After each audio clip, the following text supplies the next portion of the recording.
Okay. How's it going, everybody? It's been a while since I've done an episode of this podcast. I've been very, very busy, but I was recently on Joe's podcast on his YouTube channel, Profit First Reseller, and I had a great time. So I had to reach out to him. I'm like, we got to make it happen. So, Oh yeah, I'm glad to be back on here, man. Just chat it up with you. It's gonna be fun. I'm looking forward to it. yeah, I had a great time last time because we started to get into some topics that I really wanted to talk about more, which is like AI and what's going on in the reseller community right now because it's kind of bonkers.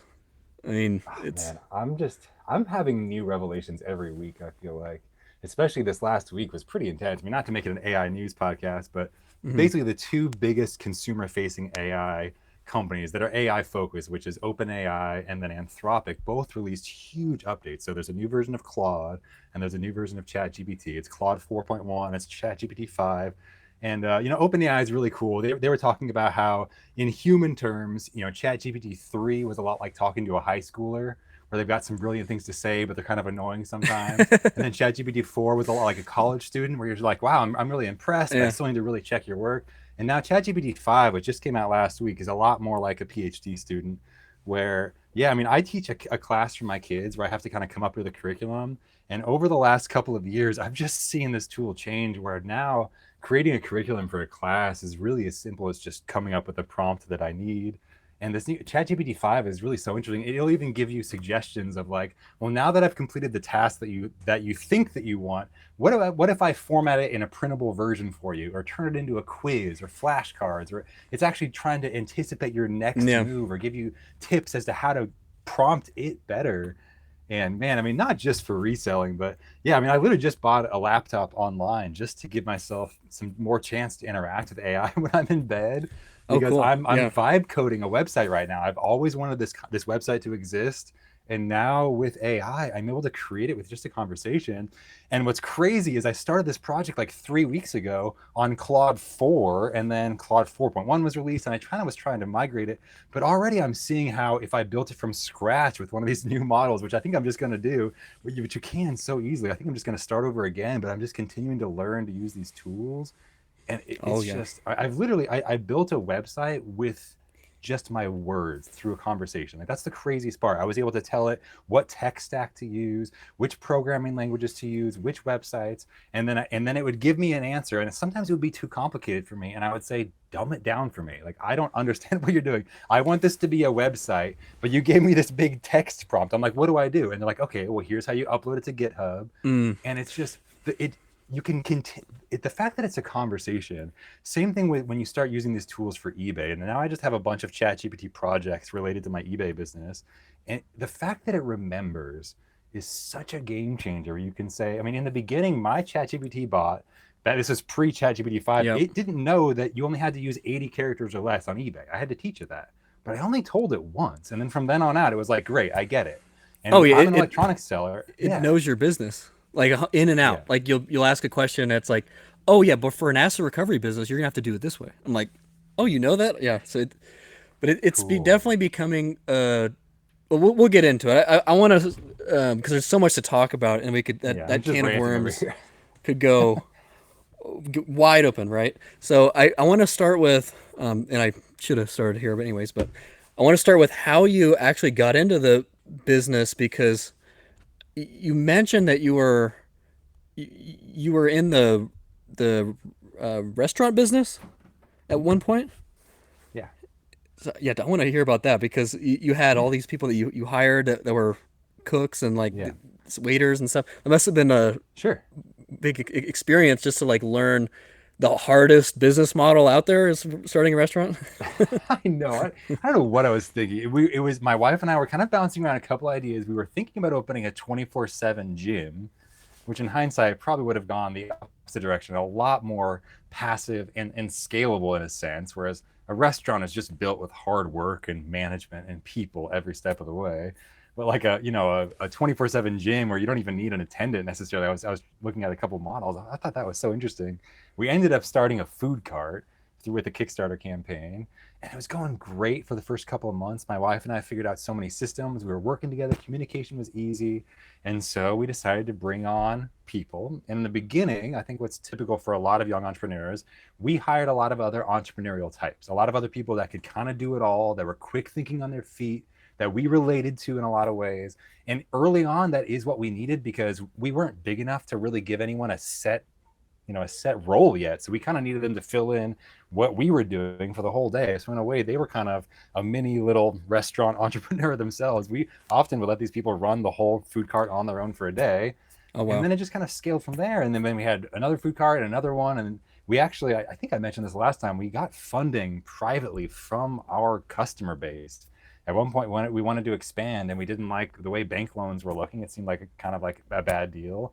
So we just put it out on our Facebook and said, would anybody be interested in loaning us some money so that we could start another food cart somewhere maybe closer to you? Like, in fact, the person that ended up funding the next location was getting a location closer to his spot. So he was able to commute less for work. So not only was he making money on his money, investing in something that he believed in and making a little bit better than probably the S&P would have given him, but at the same time, like he was also just like he was a customer and he appreciated what we were doing. So there's just the Oh opportunities are wow. all there. But it was That fun. We learned so much.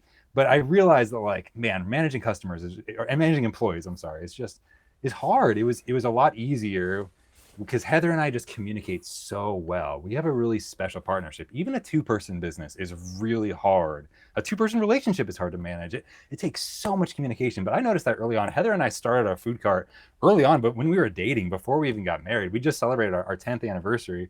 But we've been business owners together for like 14 years now. oh wow, And I, really? I, and I noticed that in her right away. I'm just like, our skills are so complementary and we talk quickly and it doesn't feel filtered. Like we were able to give each other our opinions and then trust each other in our domains. And that seemed like a great Wait, business so setup for you me. were business partners for 4 years before you ever started dating, or did you? No, we were dating the whole time. We Oh, just okay, didn't get okay. married. No, we were dating the whole. No, we started Oh, dating okay. like the first week. We were like, no, the first day. We were like, no, I asked her out on a date pretty soon after I'd moved to Portland, Oregon. I thought she was pretty special, and yeah, she really was. She's got a lot of strengths, and so even managing two people in a business is really hard. And we had to have that constant communication and the feedback. And I don't think maybe the customers are liking this. And as we expanded, you just realize why you need these systems, why HR exists, why you need managers. It is just so hard to communicate effectively. Like it's hard enough in a Mm. relationship, but with employees, it's just a lot of things really need to be reinforced. You need to reinforce gratitude. Thank you for showing up today. Like you take on a lot of responsibilities when you're giving somebody a job because people find a lot of satisfaction and just kind of Oh purpose yeah. in their So job, whether they want to or not. So yeah, it's their yeah, it can just make purpose it. in life. I mean, Yeah, really, it's the essence of what they do all day. So it has to be a big deal for them. So I just yeah. had a, to let go of everyone. Actually, it is just me again. Sorry, Um, sorry, man. and it was a really good experience. I mean, I learned how to actually manage people better because I was reading these books and I was actually implementing it. The problem was one plus two, I thought it equaled four. It actually equals three. So the numbers just didn't add up and the overhead was getting outrageous. Like at one point, I was approaching $20,000 a month in overhead. So I was like, so Heavy. I have to Okay. sell how many? I sell about 50,000 parts or $1,000 worth of parts every month just to keep the lights on. I'm like, I actually want to go back to making money because that's the goal of the business. And the whole reason I actually hired anybody in the first place was I was trying to do $1 million this year in revenue. And it's first of all, 5% of businesses do that ever. And I'm 21, so 0.0001% of people ever do that. So I was like, okay, but if I hire people, then I can actually do it because I've doubled every year. But then I realized, oh, the goal of a business is to make money. Why is this my goal? This is stupid. If you're not making money, the whole business is gonna implode, and none of it matters how much your revenue was a year. So I had that. It was honestly like a come to Jesus moment of like reading this book called The Goal and realizing, oh, I'm just lost in the sauce of my personal goals when the business isn't making any money. So, and I want to maintain my 50% consignment fee, which is helping everybody out. So I Hmm. just had to lower overhead, and I did, and now I'm very profitable, so I'm very happy about it. So you were reading this book called The Goal. So did it helped you clarify your goals in some way? Can you like The, expand on that breakthrough a little so bit? the book, The Goal, is required reading for any manager at Amazon, and it's all about Ooh. this guy who's he's running this factory with hundreds of employees, and it's about to go bankrupt, and he's going to lose it in 3 months, and he doesn't know what to do, and he meets this guy named Jonah, who's like this wise figure in the book, and he's like, hey, you only thing you need to actually look at is the goal of a business, which is for every business, is to make money. So you only need to look at how do you increase throughput in your factory, which is profit. So you don't need to know about all these other metrics and graphs, and it doesn't matter. Like um, you got to get everybody on the same page that hey, we're going to reduce waste and we're going to create this system that's only producing value for the customer and money. Like, what did you do today to improve this business even slightly and increase throughput, which is profit? So, Yeah. or money. Yeah. So, yeah, I'm reading all these books. I decided I'm going to start over again at next year. I'm going to start hiring people again next year, but I'm just going to coast for the rest of the year. And I'm actually going to Japan in December for the whole month of December, and then ending uh, in South Korea for New Year's. So I'm excited about that. But that's my goal for the Cool. rest of the That's year. great. Good, good, good. Man, it sounds like those are some goals, man. I love that. I think those are some long-term and short-term goals. I agree with that, man. And yeah, no reason to rush. I mean, to bring it back to AI a little bit, did you see what Sam Altman said this week with the new release of ChatGPT 5? He said he thinks that with the new AI that we're seeing, he thinks there's going to be a single person billion-dollar company. It's going to be AI based one of these days, maybe in the near future, Well, isn't because like it's just, Telegram like a small team of like 5 people? I mean, is there's it? I don't already know. Yeah. billion-dollar companies that Wow. are really Wow. tiny. So I'm not Yeah. surprised by that at all. Just the Um, amount that we can expand one or a small focus team's capabilities is really, it's just growing in such an insane way. It's so cool. so have you tried any of like List Easier or Tech and Sports' tool for listing using AI? I haven't used the tools directly just because my workflow is so phone based and none of them really seem phone native yet. So I just can't see that improving my workflow versus just literally copy pasting quickly to my chat GPT bot that I already have on my phone. I'm like one copy paste away versus having to import all my stuff into a new program and then have it list back to eBay. So I think my system's still a little bit faster, but I mean, ChatGPT is like my second tab. I have the eBay app and ChatGPT right behind it, and I do go back and forth a bit. I'll have it craft item descriptions that include the model number of every single item, and that saves me a lot of time. I'll have it count the items for me. I don't even have to count items anymore. I just lay them out in the picture, and I'm like, count these, create the eBay. So that in that ways, it has saved me a little bit of time. So it's just about little time savings over time, but it adds up. This tool is just it's such a Swiss Army knife that Mm. it's hard. I mean, you understand why people get so evangelical about it because it's just I think everybody's had kind of their own moment with it too. So maybe it is a little bit hard to describe. It's like an open world video game where each person's like aha moment was slightly different because we're all kind of on our own journey. But Yeah. I'm having so many aha moments this week of like this is a technology that wants to adapt with you. I'm so used to having a technology and it's like this is great until it isn't, and then I have to just deal with it. And this thing wants to, if it's physically capable within the laws of the universe, ChatGPT is like down. It's like we'll Wait. try. I'll write Yeah. you a script to get around. Like if I even if ChatGPT has some hard coded limitations from its own company, it's like well I'll help you write a script to get around it. Like it's just it's really the limits of your imagination are just like yeah it's really it's an exciting time. I don't know. So I've been obsessed with AI for the past 3 months. Do you want to hear what I've my conclusion is so far? Yeah, I'd Um, love to. Yeah. it is incredible how it's able to read the pictures and create a whole listing based on pictures. I don't because what I do with I actually list through Chat GPT 5.0, but I have it streamlined to actually create about 5 or 6 columns on a spreadsheet, which are then used to auto populate like 20 or 30 more columns on a spreadsheet, and that Excel spreadsheet is pushed into I use a seller cloud, which is Yeah. like a light ERP inventory management software that actually you can make one product on seller cloud and then list on Walmart, eBay, Amazon, Newegg, you know, actually 200 more. You know, it's all over. Okay. So the way like the way that I'm trying to do it is I've been offered to use these tools for free, and I actually turn it down. I'm like, I don't want to use your tool for free.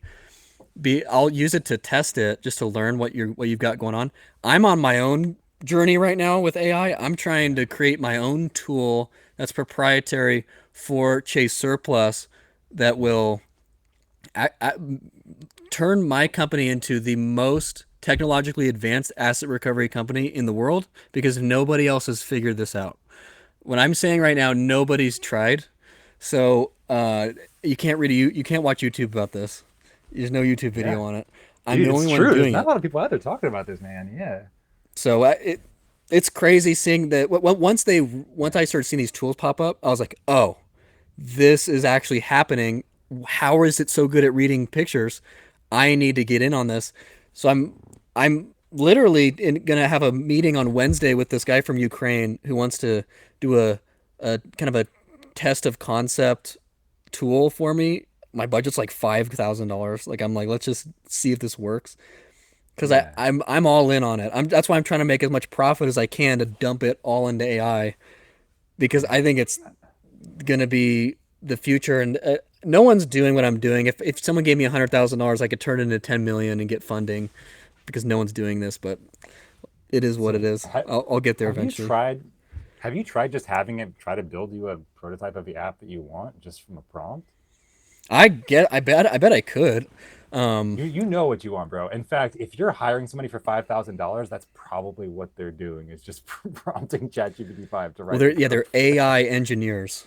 Yeah, What the hell yeah. does that mean? That's a new. Well, it means they're proofreading it, but you can do that. You're smart enough, man.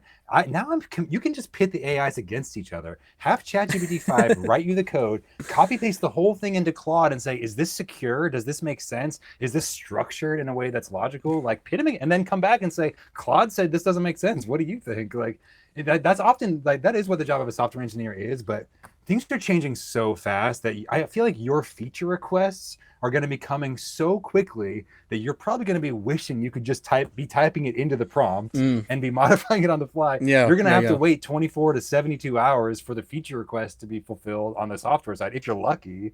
And it's like, I think they're going to be doing the same thing. They're just going to be, you can Oh, literally say, yeah. hey, Claude, it looks like this part of the site is broken. Can you try to fix that? Or can you verify that? Like, I've literally been able to build a full tech stack, full website, fully scalable, like responsive and everything, just from a conversation, just being like, I think that this tech stack makes sense. It seems modern. That's what my brother-in-law said. And it's like, dude, things are changing so quick that I don't even know if anybody could sell you something that you couldn't make yourself in a couple of hours, like, or maybe a weekend It's at a this good point. point. I think you're right on that, and I never thought about doing it because I was like, well, I got to know how to code, and I need to know. Not really. I made my whole website, and I 90% of the website was recoded, and I just copy and pasted code from Yeah, ChatGPT and put it into my website. yeah, And I had and it's like getting some so SEO much guy to look better. at it. He's like, "This is good.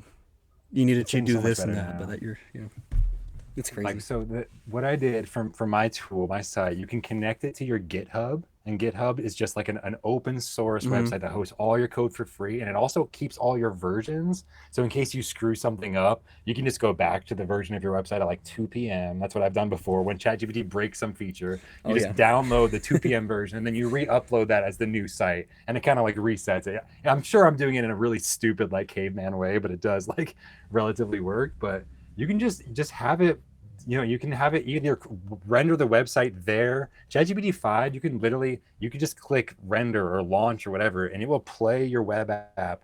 You don't have to download anything. It gives you the working prototype right there in front of the code. And then you can start tweaking it. It's literally like minutes away.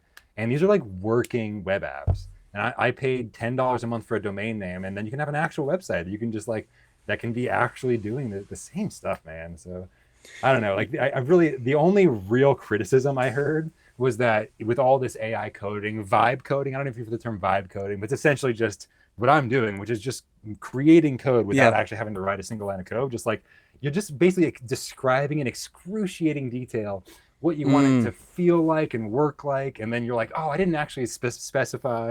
Like, I'm trying to build a game with vibe coding with my son right now, like a Oh, 3D that's game. He fun. wants to build a 3D game, and he was like, and I want it to work with an Xbox controller because the first time it was keyboard only. So then we were like, okay, we need to learn. So we included in our prompt it needs to work with an Xbox controller, and A is going to be jump. And then we had it re-render, and it's been such a good learning experience. And he pushes A, and the character just goes straight up and out of the screen because I think we forgot gravity, so it just jumped up forever, just, and we lost it's the just character. gone, just We're like, off the we screen. forgot gravity, we forgot physics. You got to go back and do it again. But they are getting smarter. That was an older version. I feel like ChatGPT 5 would be like, you probably want to add gravity. I'll just do that myself. Yeah, Like, because now it's it's like getting taking time to scary good. think. It's like I like hold on a second, and it's like thinking for like 20 seconds, and then Yeah.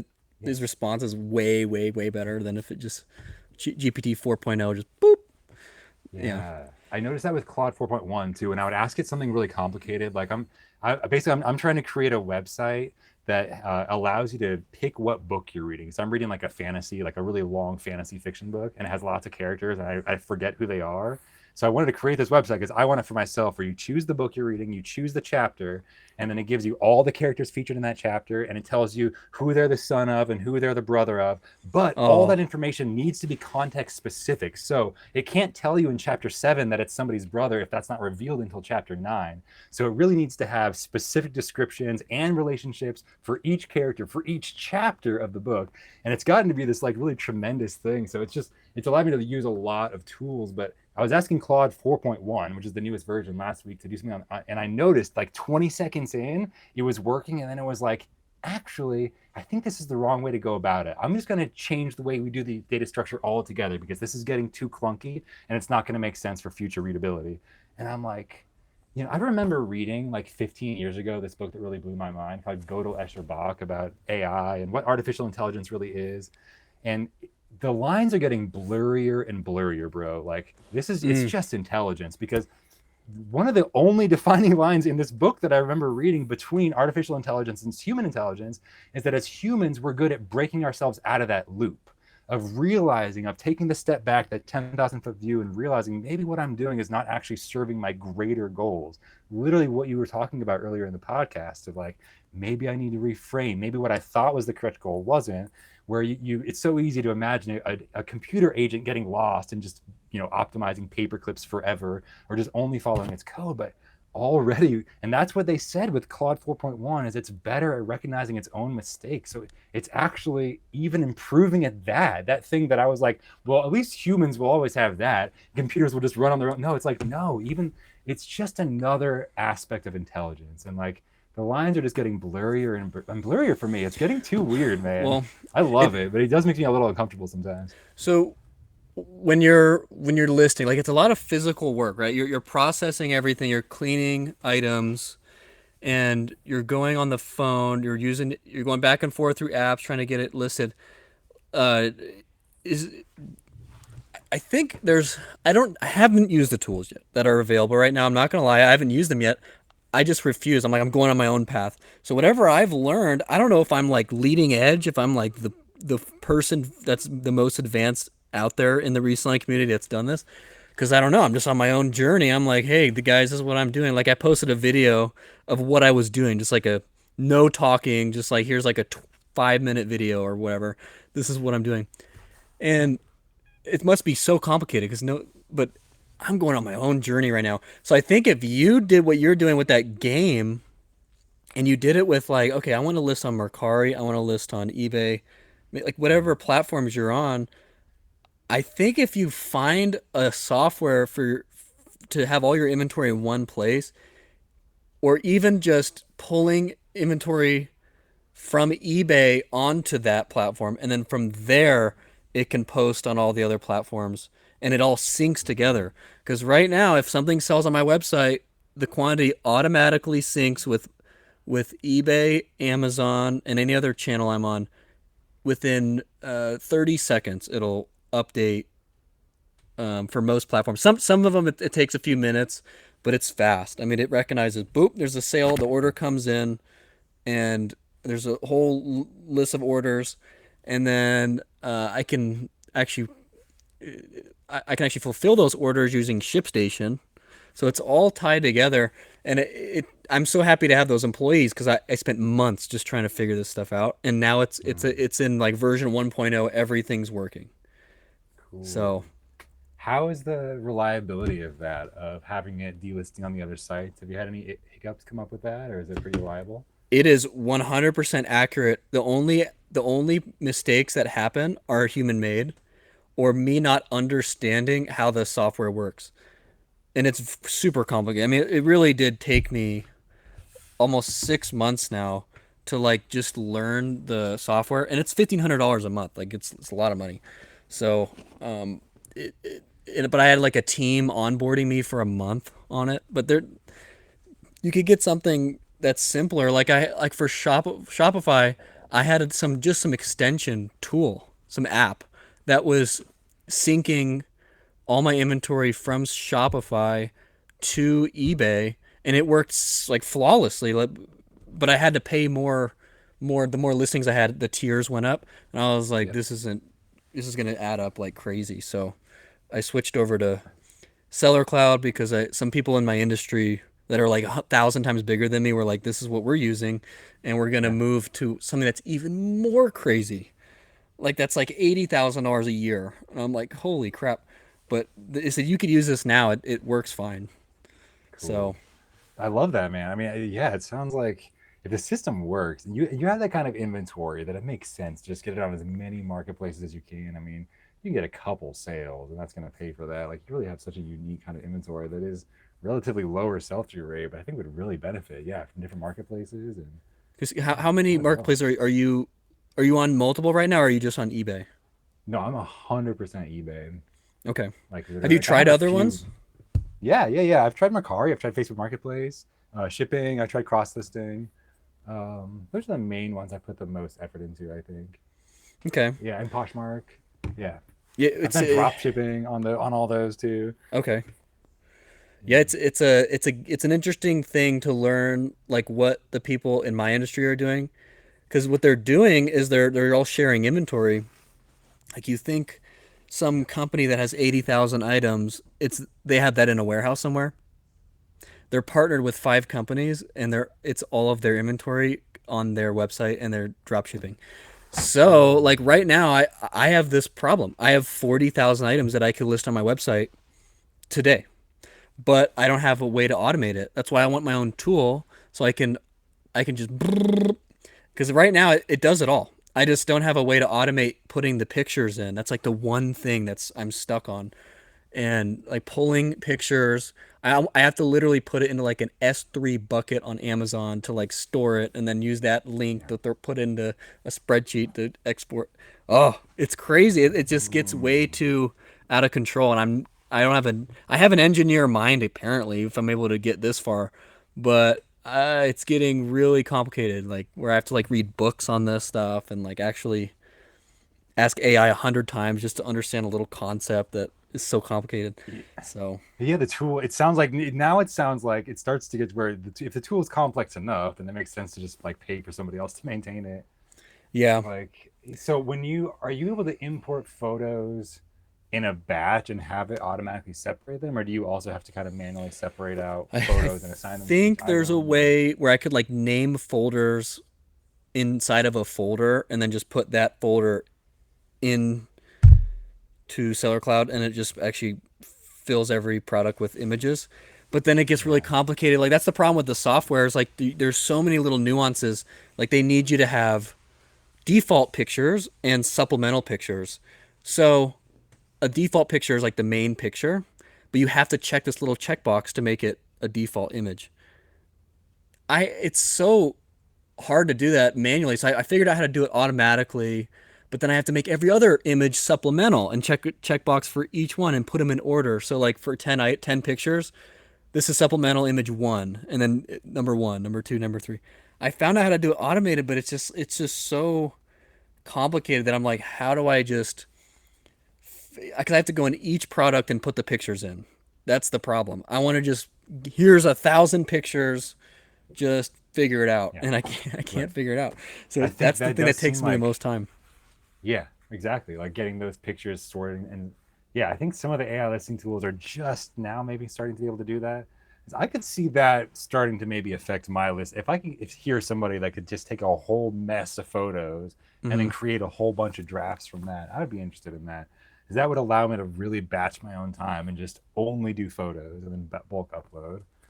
But yeah, that whole system is so clunky. I appreciate the mobile. The reason I like mobile is because I take the photos and then they're actually uploading in the background Hmm. while I'm filling in the item specifics and I'm clicking generate AI description. And by the time they're done uploading, I'm already ready. So it almost feels like I'm able to kind of utilize that a little bit of extra time. And it is so efficient on the mobile app. I wish there were just more AI features in the mobile app, because eBay's technically working on that, where if you could just upload the photos on the app and it could just generate the rest right Well, there and I could just click list. That seems I, like the least friction altogether. I'm already in eBay. Just give well, me guess a they'll price, definitely guess a do that, title. right? They're gonna buy out one of these I guys hope so, man. that have made a tool and just implement it, and not all the other ones are gonna. They're not really gonna matter. Everyone's just gonna use the one that eBay buys. So I don't know. I think um, all I'll say is I think Tech and Sports is on an island somewhere. I think he's done enough for the reselling community in his mind. I think he's out. I don't want to say that. Maybe I'm wrong, but it sure seems like it, and I wouldn't be surprised. So, and I know a few things behind the scenes that are interesting, but yeah, I think he's on an island somewhere. He's done his Yeah, duties, and well, he's actually he retiring. certainly deserves it. Yeah, Hmm. bro. And also, I was worried about him in the first place because he's always said he kind of hates tech support, and yet he's like launching an app. I'm like, what do you think? You're gonna get a Oh no, we million, just and I use an. think, It's just an offshore team, is all it is. I know exactly what they're oh doing. Like you yeah, can go on Upwork and find some AI engineers for yeah. $15 an hour, and they're gonna build a tool like that. But Well, I hey mean, man, it's he deserves whatever break he's taking. But I yeah, mean the I don't profit know, on that man. is It's gotta be crazy. tough. He's Yeah. good. Yeah, he's made some money. That's for Well, sure, yeah, he's and good already for good, him. man. He likes the game. Oh He yeah. likes the No, game. this is He's not his funny, only man. business. People think this is his only company. He has several, and that's why he's a Michael Jordan of eBay because he has all this experience from other businesses. He just came into this market. He's like, nah, I'm gonna do this better than anybody else. I'm just gonna be the best. And if that's your mindset, then you're gonna probably be the best. And that's where I'm at. So I'm going down a different path here with that. But I refuse to like go and follow other people. I like to rebel against everything. So I'm just like, no, I'm just gonna do my own thing. I don't want to use your tools. It's cool. I see it, but I'm gonna do my own thing. So um, Dude, so I'll much of the time, I'm thinking about your problem right now. And I'm like, okay, if the problem is the photos, I think it might be a matter of getting a hold of ChatGPT 5 and just laying out the issue. And you're well like, here what do you think I well could do? okay, here's Have you, exactly the problem. I'll lay it out. You can only upload 85 pictures every 3 hours. to which service? 5.0. So I Oh, can I am to ChatGPT in general. I'm capped at 85 listings every 3 hours because Okay. I give it the best picture with the label or what the most information. Even though I have like 10 pictures, I'd love to just throw hundreds of pictures at it. Um, and it can like the way I do my pictures, right? I have a number on a sticky label. So it'll be like 10,025. I'll put that label on the item that I just took pictures of, and I'll take a close up picture of that SKU. So when I'm looking through the feed of pictures, I know what number I'm at. So I could give it, if I just give it hundreds and hundreds of pictures, it could figure out where each item ends, Yeah. and it can read it so it knows that it's right. It's just incredibly And good at reading images. It's ridiculous. I wonder if you could even have it for now to get around the limitation. Have it write you a Python script that uploads 85 photos every 1 hour and 1 minute. Yep. And that way you're just like loading up the folder and you'll just be like, once you've uploaded 85, move them out so you'll know Mm-hmm. what you've actually uploaded, or delete or whatever you want. I don't know if you want to give it full file access or not, but I wonder if there's a way, if that, because it seems you have the inventory and you have the audience, and it's just like you just need to build that pipeline with tools, because I can see that you're really focused on creating something that's scalable and efficient, I like mean, all these books that you're talking about. it's You're it's gonna know when already you see it. it's already replaced one of my employees. Like he was doing listings for me manually, and I was like, "Dude, check this tool out." I was like running it. I was like, "This is the script. This is what AI just did." He's like, "What do you mean? It just made 5 products, and you can only do it in batches of 5." That's what I figured out. I'm This is like the caveman era. I'm going to be talking about this in a book one day. I'm like, yeah, back when you can only do 5 listings in a batch at a time, but it's all it would do. If I give it 6 items, this is what I do. So I give it the whole Yeah. script. This is hi ChatGPT. This is Chase Surplus. We're an asset recovery company. You need to create a listing based on. I'm going to give you brand and part number, condition, and a picture. That's all I feed it. And I at the very end of the script I put 5 items with that information, and then I give it 5 pictures, and it's able to create an Excel spreadsheet of 5 items, filling out all of the columns that I wanted it to. So it's filling out description, it's filling out title, it's filling out price. It's actually finding the price and doing it to where I want it. So I want it at 0.88 cents. It does that every time. It literally sorts from lowest to highest on eBay for price. It finds the lowest price in the same condition, undercuts it by $1, and then makes it 88 cents. I'm revealing some sauce right now, but like that's what you can do with AI. So, Yeah. but you can only do batches of 5. If I give it 6, it's gonna break. It's literally not gonna do it. It's just gonna give me the template and be like, "This is what you wanted." I'm Yeah. like, "No, you didn't do the data." And I'm like, "Do the data, do the data." It won't do it because there's a throttle There on is. ChatGPT that won't let you just run it like wild. Even though I'm paying $20 a month for the service. Oh no, even the people paying $200 a month, it's the same limitation. It's these AIs. There is some throttling behind the scenes because they don't want you to spin it off on some task. It's going to cost them $1 million in electricity. While it's like, so you really up the work into digestible chunks, very similar to a human almost, because it will be. So I've tried to just have it generate the whole website that I want with every character description and summary, and it's like, and it can't even do anything. You really have to be like, okay, first build the skeleton framework, then let's work on the style, then we'll start filling in the content as we go, not even one book at a time, but like 3 chapters at a time, because it's reluctant to do a good job with too much information. It only wants to take small bites that it can actually Yeah. swallow. I think it's similar. I think all the coders. I'm like really getting down the rabbit hole of like other coders who are using it integrated into their IDE and coding with these AI tools. And often what you can do is just spin up multiple windows. So even with the $20 plan, what you can do is you can just spin up multiple windows, and in fact, that will often totally get past Well, the any kind account, of it's limitations. throttling the So account. So I have to almost make well, like 5 accounts. I'll do it. I'm yeah, crazy. I'll pay yeah, the hundred yeah. dollars a month just to make 5 accounts to be able to do 500 listings. Like I'll do that. Yeah, sure.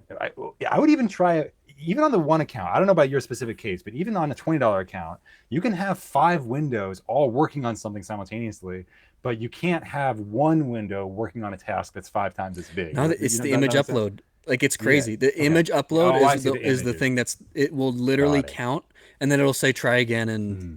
25 minutes or whatever. So, I, Interesting. I wonder but if I you just get want to around that know by what putting it in these a zip guys. file or something. I I mean, don't these know. tools that have come out like List Easier and these guys like, Yeah. and I know Josh. I talk to him like every day. I mean, and I'm learning like how these work. Like, because they have so many calls. They have millions and millions of calls from all the people using it. Yeah. What are they doing with ChatGPT or because I think they use that. It's like how Yeah, does that it's a work? separate account. There's a separate account that's like API access tier. And Mm, what's cool is you can kind of, and so you do have to pay for every request that your customers make. You got to pay, I don't know, a quarter of a cent or whatever it mm-hmm. is. But it's interesting is a lot of these programmer nerdy types, they like to run the numbers and they'll get on like the $200 plan, but you can check how many tokens you're actually running in the background. But the $200 plan, even the $20 plan is technically kind of unlimited as long as you stay within the bounds. And these guys, I've seen some coders be like, if I was on the API plan, this month would have costed me 3,000. But since I'm on just the regular $200 a month plan, because I was making so many calls, they have multiple windows open, they have multiple agents doing Mm-hmm. things in the background. So like I'm really getting my money's worth. But for a business, I'm sure Josh and these guys, you have to just buy the API Yeah. access. and they are Yeah. paying for every single request. I just But that don't would like. also allow you to get around that, but it's just going to be a lot more expensive for you. Well, it's But just so maybe, it's got to be easier if it's just proprietary for me. I'm not giving it to anybody else. This is for Chase Surplus, Chase Purpose only. Like yeah, it's got to be easier than making a whole proprietary tool that everyone can use. That's got to be 100 times harder.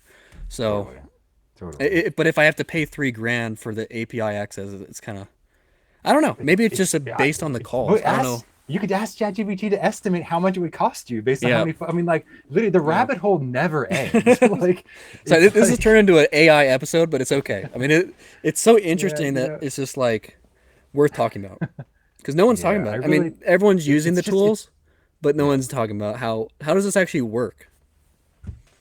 I think So it's gonna be the main interface between us and our phone these days, right? I mean, like it almost already is, but at a certain point, it will literally just be a conversation to get anything accomplished on any device. I think just the natural language just makes so much sense to me, even for somebody that doesn't like tech. Like finally, you can have a conversation with your computer now, and it understands you. Like they've been talking about that since the 50s in sci-fi, but like no, it actually is happening now. Like it actually is understanding. It's gonna remember your name. It like my wife, we were just like bored in the car driving yesterday. We had a long car drive, and she asked ChatGPT, "What is my favorite movie?" And it was on my account, but she was just like, "I never know when people ask me what my favorite movie is." And it was like, "I don't know what your favorite movie is, but would you like me to guess based on what I know about you?" And it was like so spot on. It named like three movies that were in my no, top 10. It was like, no. "I know you like humor and fantasy, and it's got to be family friendly." And it was like, "What about Princess Bride?" And I was like, damn, that's probably top 10. I mean, that's a pretty good guess. So it was Princess funny, Bride. man. I mean, come on, It's a great gotta movie. watch that. That's so funny. Yeah. Yeah, Well, it's so cool, stepping man. maybe back away from it a little bit, because yeah, it's coming. It's gonna be a big deal, but like at the end of the day, building your skills in business, that's like that's more important because it doesn't matter if you have these tools that can pump out a business model and a whole business and a website if you don't understand the fundamentals of like being a manager, being a leader, uh, running the numbers, like actually being frugal and all these things. So what have you been doing over the like how many years have you been reselling? I think I'll be 7 years full time. I think So around right around seven. I mean that's a long time. Like that's impressive. Like you should get a congratulations on doing this for several years because it's like any business, it's hard to maintain for that long. And like, how many years have you been like full time reselling? Yeah, we went straight into it full time. So pretty much 7 years. Yeah, right as soon as the Whoa. restaurant was winding down, I was like, I think I can make this my job. That was like the very early days. And yeah, I mean, I've kind of been full time since the beginning. And every course in the beginning, it was like barely making the bills. And then we've slowly built a little bit more of a foundation. I mean, not something I would recommend. We didn't go into it with a lot of a runway. It was a little bit more risky, but it So worked out for us. so profit first reseller. So is there a because you keep you it looks like you keep your overhead pretty low. And is it the main focus is like, okay, this is a business that's great, but we don't want to work all day. Like, let's make as much money as we can. Yeah. Um, I used to, I started that business when I was like 24. And I used to tell myself, no one's going to work harder than me. And I think, in a way, I know I believed it. And in a lot of ways, I was right compared to most people. And I was happy to do that for a while. And I built this big business, and we had, we were in the Small Business Association, and it was so, and we had, we got all this following, and people would recognize us, and I was getting worn down, and I didn't realize it until towards the end, and I realized, I'm a smiley guy. Like people are always like, "Oh, you seem to really enjoy your life," and that spark was going away, and I knew it was just because I wasn't getting paid what I was worth, and it was no one's fault but my own. I had no one to complain to. I had just built this big, expensive machine with a $4,700 a month commercial lease just for the restaurant, and then food court locations as well, and maintenance and insurance and payroll tax, and then of course payroll is like that's a big bill, yeah. right?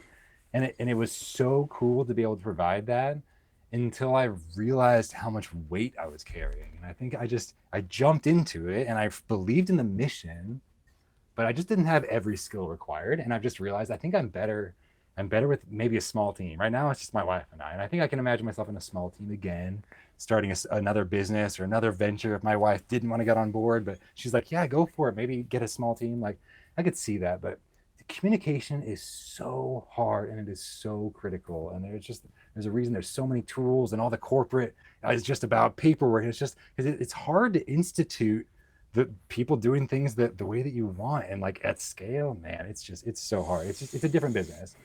And it Yeah. doesn't mean profitable. It just means more. Like more is not profitable. I think we were actually the most profitable early on. Our top end Hmm. number was great, and it got really impressive, and I was so happy about that. But I like this meant we paid more taxes, and I had more of a weight on me each month as like the giant bill of payroll was coming out of our business checking account. And so Yeah, that's just it that kind of becomes informs. like a cash eating monster.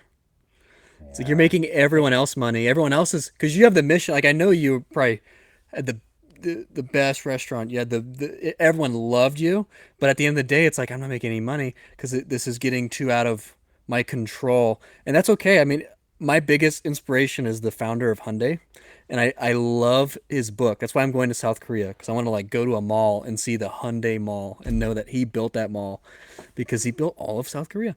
And this guy Chung Ju Young, he started from nothing, absolutely nothing, and he started like these rice shops, and he wanted I'm going to be the biggest rice shop in the whole world, and it crashed and burned, and the government needed it for rations, and it was gone. He started like three or four businesses. They all went to hell in a handbasket before he ever made any money. And it was by the time he was like 30, he's like literally burned down a car repair shop, which was his first car repair shop, and then the second one became Hyundai Car Repair. But it was hilarious just hearing how he got into it. And then he didn't even make a car until he learned the construction industry, and then he built boats all before he ever made a car. So like he screwed it all up for like a good majority of his whole life. But because of that, he is able to become he was the richest man in all of Korea. He died the poorest person in Korea, and he ended up dying the richest person in South Korea. Wow. So Wow. Yeah, yeah, man. It really sometimes it's about failing fast and just trying things. And yeah, if there's something you want to see in the world and it requires code, I think everything just changed, and people are going to realize it soon. But it's just you just have to describe it, and it like so much of the world is just a web app, and like that is just code. Like I'm continually having my mind blown. Like I built a functional website in like 2 hours, but now the problem is you realize these limitations, like you're saying, breaking it up into chunks. I'm realizing that if you do get deep into the code rabbit hole, right now at least Claude does not like working on chunks of code greater than 1,000 lines at a time. So I was having it try to generate these because like I no, found that even a that's the single throttle. book.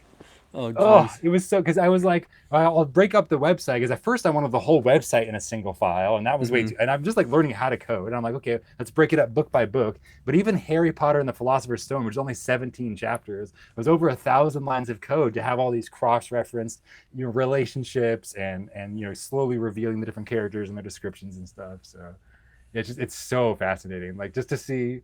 And but then you really you come up against the limitation, and then you just explain it, and it's now suddenly on your side. Oh Like wow, this is yeah. not it's not like the technology is standing in the way. It's like this is it's willing to help you get around its own limitations in a way. Like that's where I'm just like you just keep.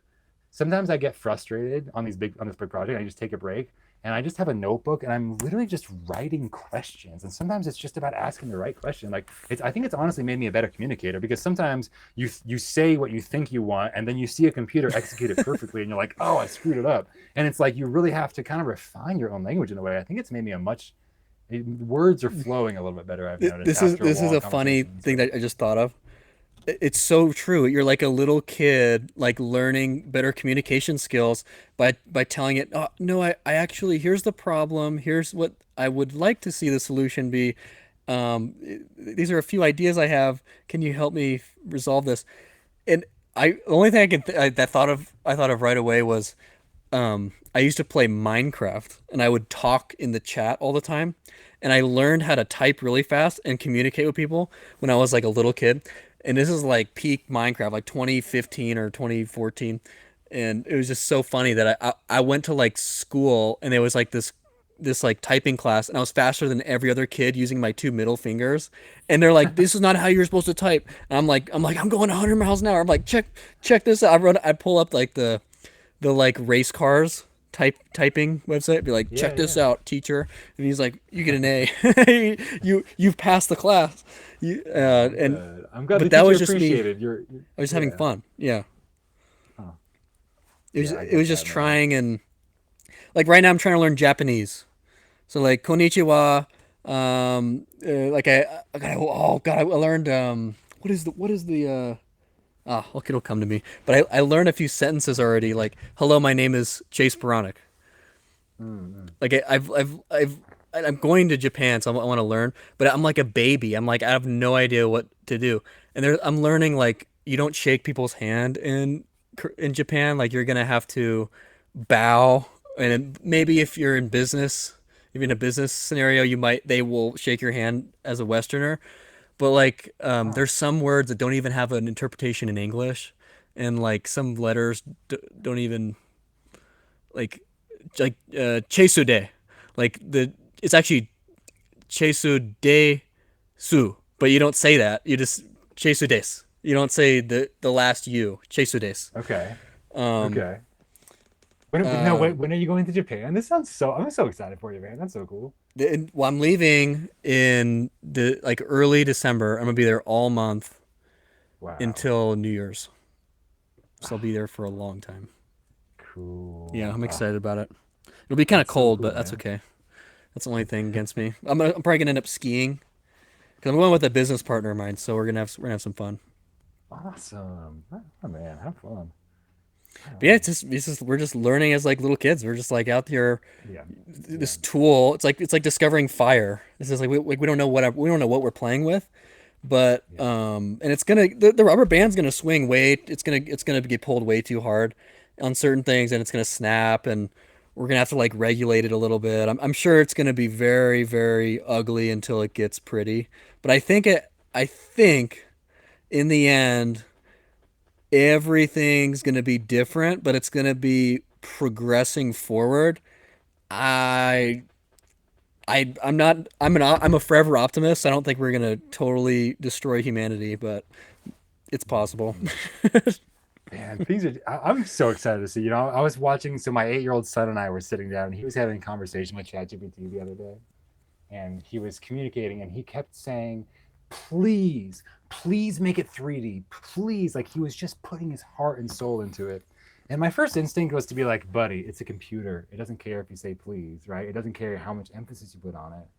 But then I hear this presentation from the guys at Claude, and they said, if you wanted to think really hard about something, say, please think really hard about this. Or maybe not please, but let's say, think really hard about this. And in fact, that I think he actually gets it better than I do in some ways. Of like, I think it is getting more human, and maybe we just don't even know what the capabilities are. I think we just need to keep trying things. And in fact, I think him saying please actually Yeah. was something that it's going to take into account. Like it gets it. It gets like, all right, I'm going to put extra computing power into this part of the game that's extra important to you. And Well, like he gets it, man. someone left me a comment on my most recent video. They said by the way, um you should tell ChatGPT do not hallucinate, and then it'll actually spit out better information. It won't because It's I didn't so know. weird. Yeah, It's hallucinations are so it apparently like mistakes with AI. I didn't know that until yes. now. But it's weird to have a technology when you ask it the same question today and tomorrow and it gives you a different answer. Or when you say, actually, are you sure about that? And then it's like, oh, you're right. Actually, I didn't do it right the first time. Let me Yeah. go correct. Like sometimes I tell it to do something on my website and then I go check and I'm like, I don't think you actually did what you think you did. And it Yeah, does like hallucinate. And like the fact that you have to ask a computer, are you sure? And it works is mhm. very it's Well, this is because a I'm like counterintuitive kind of technology. It is actually more human than anything, which is weird because I'm it's literally using it to learn Japanese. So I'm like, okay, I'm trying to say hello, my name is Chase Baronic in Japanese, and it's like, okay, you're gonna want to say, but I was like, but I've learned to say konnichiwa. It's konnichiwa watashi wa chesu chesu des, and then I'm like, is that right? And it's like, no, you're saying I'm Chase. Hello, I'm Chase. And I'm like, no, I want to be hello, my name is Chase. And it's like, okay, this is what you have to say. It tells me it's like konnichiwa watashi no na maeha and then you say your last name first. So Boraniku Chesu des. And so, because in Japan, you say the last name first before the first name, and that's how they refer to you. They refer to you as your last name.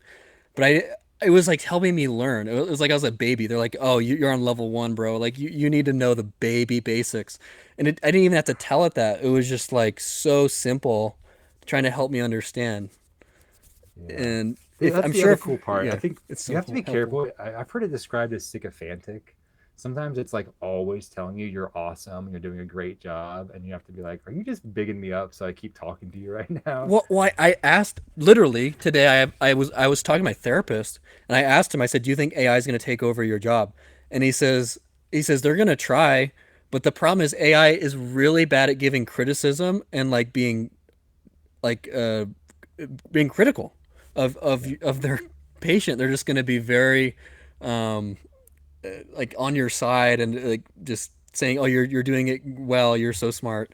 It's like no, maybe you're not. Maybe you actually have it wrong. So Well, my brother, I was talking to my brother about this, and he said a couple of these companies have tried models that are a lot more direct and will be like, "That's not a good idea," and people hate talking to them, so they don't develop them. And the ones that get developed are the ones that make you feel good. But I can see as a therapist who's like whose job is to provide critical feedback, that's a whole different like. I leave therapy sessions just like kind of emotionally drained sometimes. Like I'm not always looking forward to it, but it is good for you. But it is hard to optimize. Like, I think therapists are often writing that kind of fine line between allowing you to feel comfortable enough to open up, but also challenging you on the parts that need to be challenged. hmm Yeah, that's a very human thing. It takes a lot of experience. Our therapist that we have currently is so good. She's like so much older than us and so wise and just like I can see it's gonna take a while to replace that. She knows how to like really watch us as well. But I don't know, man. I have an AI pendant that records all my conversations, and I just saw that they uploaded an integration with Claude, and so essentially you can have it where I can just if I haven't I don't I'm not on the unlimited plan yet, so I don't have it currently hooked up. But you can have it hooked up where I can just ask Claude, what did I talk about yesterday? And Claude will now have access to every conversation I've ever Okay, had I if had I wanted no to. audience. I had no idea that Joe was this invested into AI. I had no idea. I was going to talk about it for like 5 minutes, but we've Oh, sorry, man. Sorry. no. We gotta I talk loved it business. No, I'm because this sorry. is this is like the most fascinating thing because I had no idea you were this interested in it. Um, these are Yeah. invaluable conversations because it'll end up making us the most money. I think that's why like I loved having those people doing this stuff that was the manual work because I was able to learn this stuff. Because I'm like, I am playing with fire right now. I don't think anybody's down this path. I'm like, I'm alone right now with Hmm. AI. Me and AI are like, woo, Hmm. we're trying to figure this thing out. And Yeah.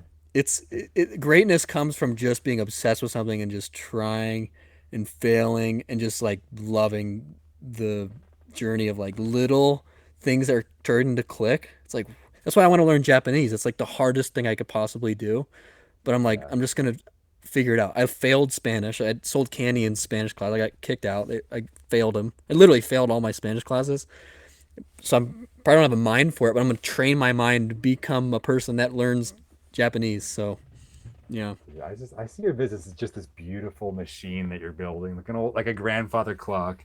Like you have the front facing parts finished, the website's there, the warehouse is there. You have a lot of the back end, but there's a couple things you're still kind of manually spinning gears in there in your grandfather clock. But like I think it's all going to be automated one of these days. 'Cause you're so focused on like figuring out each step along the way, like a factory, like a Hyundai factory. I'm sure. Just I think I can see your influences here, man. Well, Like you're seeing it as a system. yeah, like I started realizing like so there's the Kaizen philosophy, which actually I was told this. I didn't believe the person. They told me at dinner. I was like, "No, that's not what I've been reading." The Kaizen philosophy and the Toyota Way actually came from the United States.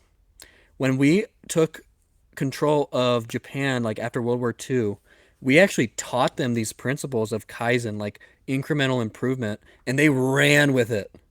And that's how they're like you go to Tokyo and it's endless people, but it's all clean. There's like this Kaizen philosophy of like how they're running their whole city is like every day they're gonna make it a little bit cleaner. Every day they're going to make it a little bit more efficient. And it just adds up to such a degree that like they're just it's so refined. There's so much waste that's not in the system that it's just a streamlined city. It's a streamlined car factory. Like in the Toyota production line, there's this thing called the Andon cord, where you can see if you look it up, there's like literally a picture of a guy and there's a cord above him, and if anything goes wrong, they stop the whole production line. They pull the line. Everyone comes, sees the problem, and it fixes it to a degree where it won't happen again. They're not just putting a band-aid on it, they're stopping the whole production line. Okay, fix this problem. Okay, now resume. And they're not going to make too many cars. They're not going to try to make as many items as possible. They're going to literally, they have like a just in time philosophy of use as many, just the exactly amount of parts we need for these 5 cars. And then when we run out on this Kanban board, they're going to put, hey, we ran out of wheels. We ran out of this part for the engine. And then just in time, a delivery is going to be made. So they have just the exact amount to make the next 5. There's no waste, and that's why I'm going to Japan. I want to learn more about it because that's how I run my operation here. I'm going to make a video of a warehouse tour soon. Everything's off the ground. Everything has a place. It's super organized. So cool, man. I can't wait to see what inspiration you can come back with. Yeah. So what sites do you have planned while you're in Japan? Are you gonna anything business related or just sightseeing in general you're excited about? Yeah, I'll write off the trip somehow. I think my business partner he has a rubber business, and he has some business with some Japanese guys out there that are he imports and exports rubber. It's Cool. such a crazy thing, but Yeah. that's his whole business. He's like, okay, we like Michelin has excess rubber. Let's just send it to a third world country that'll pay triple the price. It's just move something from A to B in our warehouse to C. And now he's like processing it and stripping it. It's a fascinating thing, just opening my eyes to what's possible out there in the world. And it's just a blessing to meet these people that are the exact people in the entire planet Earth. I'm meeting the people that I need to talk to in order to progress in business. So it's just it's amazing. Dude, you're building something great. I really I believe in you, man. I'm excited for you. I think you're doing it the right way too. I think not letting it get so big that your attention gets taken away from the big picture is going to be important here because your picture is so big that getting caught up in the minutia of HR or like Sally can't come in today is it could almost start to slow you down in a way of like you're so focused on the big picture. You have so much inventory and you're just working on building that pipeline. Like, man, that's so fascinating, dude. I think Yeah, you're gonna build something great. where do you think this is going to be for your business in like 10 years? Are you is it like because every year are you making a lot of money to the point where you're like happy with it, or do you want to grow it, or what's the goal there? Yeah, I'm happy with eBay as a job, but I'm still trying to figure out a way to get like financially secure. And Hmm. so I'm always looking for tools. I don't know if there's going to be an exponential tool in eBay or not, but I'm always keeping on the lookout. So I'm not sure. I don't know where the breakthrough is going to be. I'm just going to try to keep using the tools to let people experiment with them first. I try to avoid beta software in general in my business, but I'm using AI stuff and I'm using AI generated descriptions, and it's honestly saved me so much time over the alternative that I welcome our AI overlords personally. So Yeah, yeah, I I can mean, imagine. I mean, like it's not all anything about that can money. be It's automated. if you get time back, that isn't valuable. Of course, and that is so my focus. So yeah, anything that can be automated, I assume will. But so much of my business is hands-on at this point that I think I still have a business if I want it, and eventually if I ever want to hire employees to do the more hands-on stuff. But I like getting my hands dirty a little bit. Hmm. I like having a system that works, but I also, you know, being purely a manager and not getting your hands dirty is not as fun for me personally. I don't know if everybody, but like only working in like scheduling and social media management and billing and stuff. I didn't like that. At a certain stage of the business, it kind of became that. And I was just like craving like being in the kitchen and shooting the shit and like doing dishes and just Yeah, like being part of the crew too. And so I would just like take shifts and I liked that, but that's not like that's serving the business at that point. But I was personally imbalanced in the kind of workload that I'd set myself up for. And so I think keeping that in mind, of like making sure that you're doing what fires you up. And so if employee management fires you up, that's it. But I think you're fired about like building the systems, getting inspired, yeah. learning and I researching, think and like I'm Yeah, I think there's a gap here. So I'm not a manager. I'm an entrepreneur pretending to be a manager. So I realize that I'm terrible at this because I'm so emotional and passionate that it comes out on them. And they told me that so kindly. They're like, "Hey, you're really not that good at this." I'm like, I know, but I these systems that they're like you're very good at business is what they told me. And I'm like, "Yeah, because these systems are immaculate. They're perfect systems, but they're just there's just this.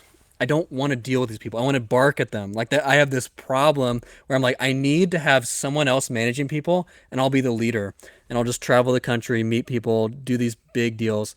Like I'll tell you right now, like in the last 3 weeks, I was able to convince people to give me $1 million worth of parts. How was I able to do that? Apparently, I have a gift for it. So why would I spend my time doing management when I'm terrible at it?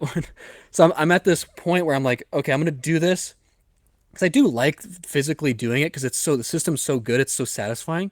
But at a certain point, I'm gonna just jump straight to get a manager. You deal with these people. I don't even want to talk to them. Like seriously, like I'll just be the leader. They'll respect me for how I'm able to bring in millions of dollars worth of parts. Like how is he able to do this? And then I'm just gonna be on my own stratosphere up here on this own moon, looking down at the Earth, which is my business. Like, hey, making sure the tides don't get too crazy, the waves don't Totally. get too big. And Um, like, I'm glad you had that realization, man. Because I don't think there's necessarily anything wrong with the way that you talk, but I agree that being hyper direct and focused in a lot of ways, you hear other CEOs being talked about. They're direct, they're not always the most polite, but that's okay because you're mission driven. I think to keep questioning, like but maybe you could find a couple people that love talking in that way, that it's hmm not necessarily scalable to a team of 100, but Yeah. this is a different era where you can take a team of two, three, five and build that $1 billion business because each of them is managing a team of AI agents or whatever they've done that's like so complex because the systems that you built are so complex. It takes a really special person Yeah. to plug them into the system. I one thing I have learned from the people that I've met, and these are people trying to be billionaires, they hire people way smarter than them, and they'll pay anything for them. They don't care. That's Yeah, why I paid yeah. that's why I got that master plumber because I was like, this is a unicorn. He's only gonna get $27 an hour, but he could be getting 40 or 50. He can start his own freaking plumbing company, and he knows all of the plumbing parts. I mean, so I loved that, and that's the way I think. The problem was right now just the money wasn't there. We were processing more parts, we were listing more parts, we weren't selling more parts, and that's because I'm not on enough platforms, and there's a way to get around it. But yeah, I love Hmm. hiring people I would like to work for, and then just have a small team of A type people that are just killers, and they're just gonna take this to the moon. I think that's the best way to do it. So. Hmm. Yeah, I mean that is a complicated. So you got how many pieces of inventory do you have right now? Um, That's like unlisted. Around 5,000, I think. Yeah. Yeah. Okay. Uh, it's not really Yeah. that crazy. I mean, it looks like it is. It's just the dollar value is condensed. Like this stuff's worth a lot of money. If you were to So, list it all tomorrow, out of that 5,000, how many would you estimate are sold in like a year?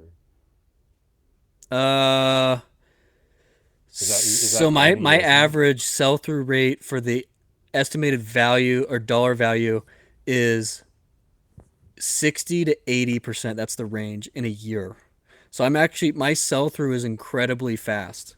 Like I am the lowest price. I'm in the top three lowest prices on the internet for every item that I list. So when you look up that in brand new condition that part number, I'm gonna be the next one up to sell because I'm all over the place. I have partners that list my inventory on their website, and they just they mark it up is what they're doing. I'm all over the place. This is what I learned. The biggest people in my industry do. They're exposure, like Tech and Sports says. These parts are everywhere, and you're gonna stumble on a chase surplus listing if you're trying to find this certain circuit breaker or item. So Yeah. Yeah, I just wonder if like, I mean, yes, payroll is expensive, but you are in this unique position where your system's already built and like you could almost, yeah, I mean, it's just a game of running the numbers, right? Like, how many items can I expect these people to list over time? You're not going to see that return right away, but you're also not going to see that return from that inventory just sitting there unlisted. now So we yeah, list a it's an lot of interesting stuff. I mean, problem. I have I'm pretty comfortable right now. Like this whole warehouse is listed inventory, like all of Yeah, this. yeah, okay. The So whole it's thing not is like your listed. listings ground to a halt. Okay, got it, I got it, have got it. one unit that's 1,000 square feet full of stuff unlisted. It's not that Cool. much. Oh, yeah, that's great. By Yeah, yeah, December when I go to Japan, everything will be listed. I ran out of parts as of a month ago. But then yeah. That's I right. was like, I gotta get more. And when I go on that Yeah. warpath to get more parts, oh my gosh, I get infinite parts. It just keeps coming. I'm like, Cool. stop, stop, stop. I can't take Cool. Cool. anymore. Cool. Cool. Okay. Cool. Yeah, you're on the right track, bro. Yeah. I got no advice for you, man. Well, I think it's how much inventory do you have? Because I haven't even looked. I haven't looked at your eBay. oh man, that's a good question. I bet I mean I probably have maybe between 2 and 4 thousand items ready Oh to go. wow! I probably got In your a good house. 2 to 3 months worth of stuff just here in the house. Yeah. Uh-huh. That, It's all gosh. really condensed because what I keep doing because I keep buying such great lots and then I only have limited space. So I'm just listing the biggest stuff that I can find and I keep packing my remaining inventory. So I just have like memory cards and games and it's just like these remaining inventory boxes are getting more and more valuable over time. So unfortunately I'm not listing my most valuable stuff first just to maintain some space and some sanity, but I'm continuing to like I've got so many boxes of just like awesome inventory. I just need the time at this point. So at this point, my whole focus personally in my business is just freeing up my life, figuring out how I can Hmm. simplify meals and cleaning and that boring stuff, how I can get more out of my 6 to 7 hours of sleep a night so that I can just spend more time doing the stuff that I already know what works, you know? Oh I yeah. think Alex Hormozy has some really good advice where he says more, better, different in that order.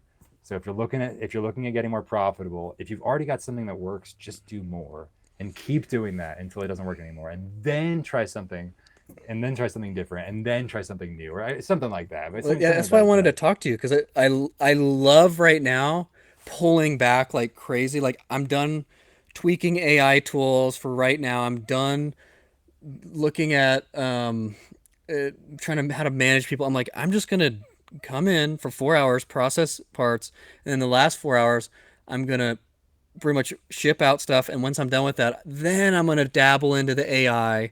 Then I'm gonna dabble into these other cool things that I'm interested in, but I'm not gonna spend 8 hours doing it. That's what I was doing. I was just on this warpath of like make the best website ever, make the best AI tool ever. It's like no, I actually, and by doing that, I'm it's like it's a lot of profit coming in. It's like okay, I'll use that money to do cool stuff later. Let me just go through this phase right now where I'm just putting money in the bank account, and I think that's what you've got dialed in. You're like this is good, this is working. We can we just gotta incrementally improve it a little bit, but some other tool is gonna hit like some of this the stuff with with AI. It's gonna make you money somehow on accident. You're not even gonna see it coming. I think you're just gonna be learning and you're like, wait, what if I just do that? Oh, that makes me $100 a month now. It's just Yeah. so the money is it's like a black hole. The AI is like a black hole for money. True. It just And a gets lot of sucked things that in. are changing. But I Yeah. think if any of us have any repeatable widget creating machine that we figured out that's somewhat profitable, hold on to it, keep it going. I feel the same about my eBay store. It's like a steam train, and I just got to keep shoveling coal into that Yeah. furnace. And And like just yeah. sometimes I'm like a little distracted with AI, and it get my 90-day totals definitely dropped since it was a couple months ago. I've been a little distracted, also vacations and stuff, but now I'm kind of refocusing as well. Of like, okay, that was a fun summer of like AI tools, and I've brought some of those tools with me. And now ChatGPT is like my constant companion, where it wasn't a couple of months ago when Mm. I'm listing. But at the core, my business is the same. And in that time that I was messing around with AI, if I was just listing items, I would have made way more money. Now, long term, hopefully these skills will serve me. But I think it's important to maintain that balance too of like Mm. sometimes you just got to crank those widgets and like, because especially when you got a mind like yours and mine that is constantly thinking bigger, by forcing yourself to do the work, you're gonna be thinking about how to do it better, almost by default. And like that's where you really get those small improvements when you're like, you're in it, man. You are touching every part of the business still. You I'm are glad too. you're not losing touch I of had that. no idea you were this interested in AI. I think that's awesome. Just Yeah, man. constantly trying to learn. Yeah. You got it. Yeah, it's awesome. But yeah, okay. All right, Joe. This was very fun. I actually really enjoyed Yeah. it. This is so fun, man. I do this anytime. I forgot we were recording. We were just talking about AI. Oh no, we went over an Like, hour. I was like, oh, that's let's great. just keep going. Awesome. Thank you. Thanks for having me on. That was so fun. Yeah. All right. Well, we'll have to do it again sometime. Like maybe we'll do like a like I don't know when it'll be, but maybe in like 6 months or like a year, we'll catch up.